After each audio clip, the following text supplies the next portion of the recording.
it's a people, it's a community, it's a life, it's a heart, it's a spirit. Parents of gay children say, I want my son, my gay son, to have the same opportunity to come to me and say, hey, Dad, I'm getting married, as my non-gay son or my non-gay daughter.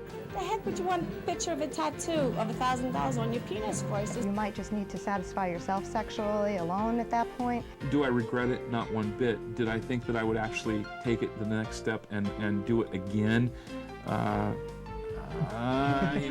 And what goes into their life, how they handle it. There are 12 houses, and each one of those houses has a particular function. Look into yourself, think about it, and just be whoever it is that speaks to you.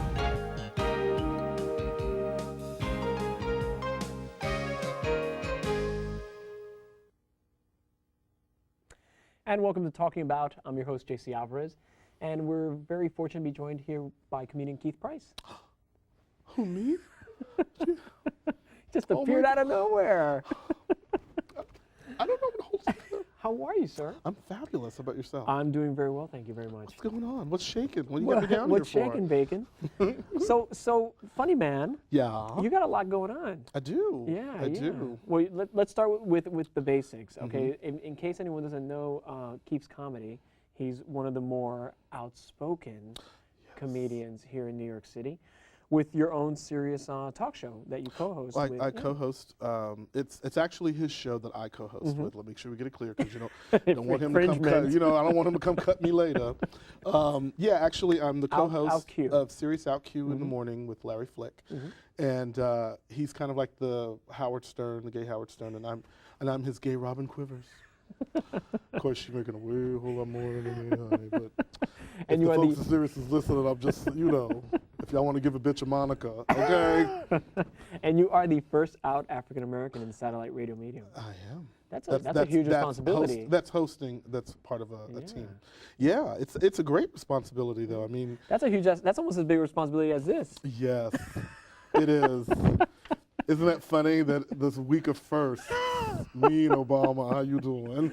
Oh, that's great. Now, My tell mom and them very proud from up above. They laughing. Now, you of course have very humble beginnings. You were born here in New York City, Born in New York. but you moved down to. Moved to Texas when I was 6. Well, kidnapped to Texas.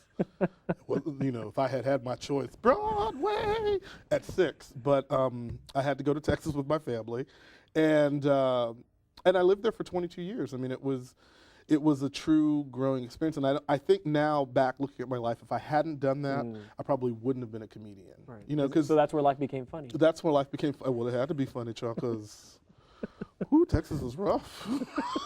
You can't be all black, gay, and fabulous and living in Texas, honey. I had this person ask me one time, it's like, do you know how to fight? And I was like, I'm black, gay, living in Texas. Your choices are either fighting and running. Clearly not a marathoner, but that's another story. So I learned to take a. Oh, that's good. Well, you have to defend yourself, especially like in this economy. Well, you do well. Defend yourself with.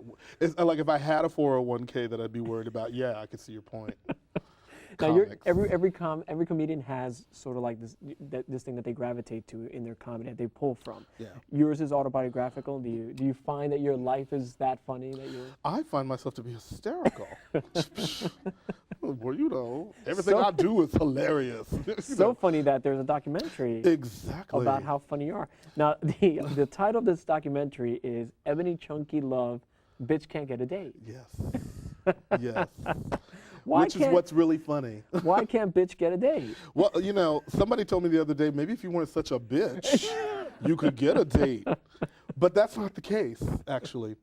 Artwork by Yvonne Mojica. Let me make sure to put that out there. There's a very interesting genesis about the documentary. It's based on your stand-up. Yeah, actually, it was me sending a copy of my one-man show, Ebony Chunky Love, Bitch Can't Get a Date, to my friend who's the director, Tristan Renteria.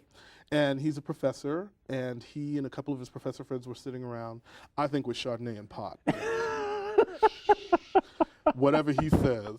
And they were sitting around, and they were watching the show, and then as they were watching the show, they started having all of this intellectual discourse about how my comedy is very relevant on a sociological and anthropological and gender identity and all of these things that they pulled out of it. And I was like, really?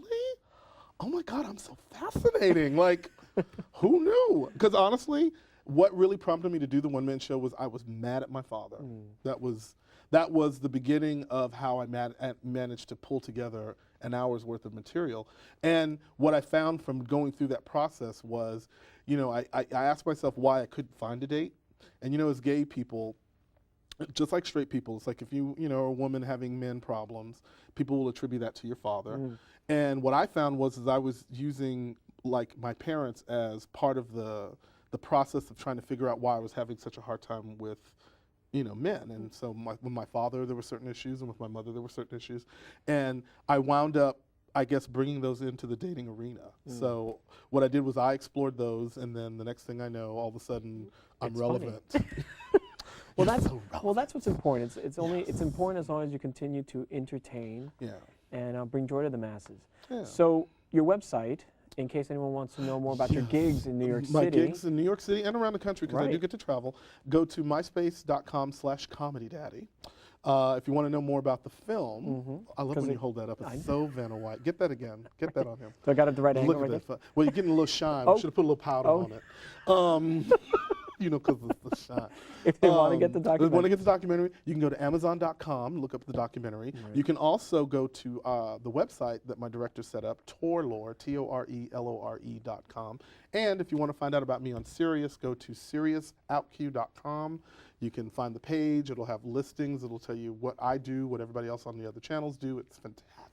And you've also got a stand-up show coming up on Here Networks. Yes, that's right. Oh my God, let's not forget that. Out Gay Comics. Just all over the place. That's the hot gay comics. So I'll be participating in that. And also come next spring, I'll be working on the sequel to Ebony Chunky Love. Oh, there's more. Yes.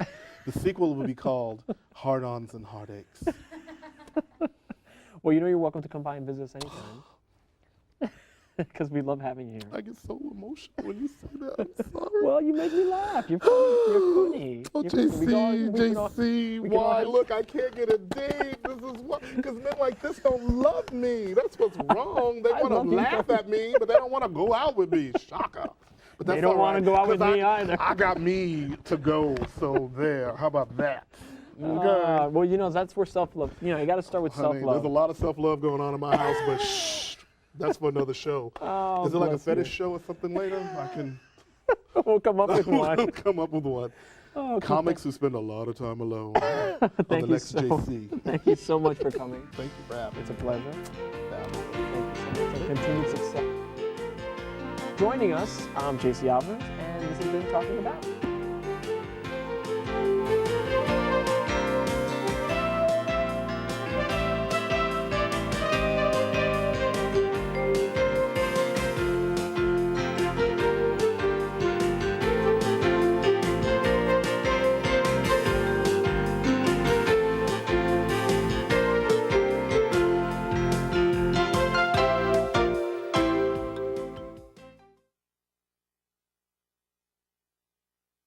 Hey, to see the interview with me and other celebrities and notables in the community, go to www.talkingabout.info. Go now. Stop surfing for